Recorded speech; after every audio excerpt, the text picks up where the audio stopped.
जी अस्सलाम वालेकुम। बहुत सी यूट्यूब पे और सोशल मीडिया और व्हाट्सएप बिसास के ग्रुपों में एक न्यूज़ चल रही है कि रमज़ान के महीने में 20,000 मिलेंगे करीब लोगों को। क्या ये रियल न्यूज़ है या फेक है? पूरी वीडियो को आपने शुरू से लेकर एंड तक देखना है। जिन ख़वातीन को पहली किस्त मिल चुकी है, क्या उनको दूसरी रमज़ान शरीफ के महीने में मिलेगी या नहीं, या जो नाअहल हैं क्या उनको भी रमज़ान के महीने में 20,000 मिलेंगे?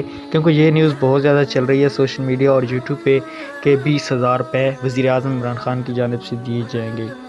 तो सबसे पहले वीडियो स्टार्ट करने से पहले रिक्वेस्ट होगी कि अगर अभी तक सब्सक्राइब नहीं किया तो हमारे चैनल को सब्सक्राइब कर दें। वीडियो अच्छी लगे तो लाइक भी लाजमी कर दें। चलें आज की वीडियो को शुरू कर लेते हैं। आपको बताना चाहूँगा ये जितनी भी न्यूज़ चल रही है कि रमज़ान शरीफ में दूसरी किस्त आ जाएगी या 20-20 हज़ार रुपये मिलेंगे, ये सारा झूठ है, फ्रॉड है। जिनकी किस्त नहीं आए, जिनके अकाउंट में पैसे नहीं आए, सिर्फ उनके ही 20 रोज़े तक पैसे आ जाएंगे अकाउंट में।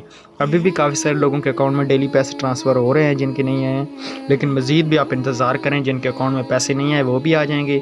और ये सारा झूठ है कि रमज़ान के महीने में 20,000 मिलेंगे। Thanks for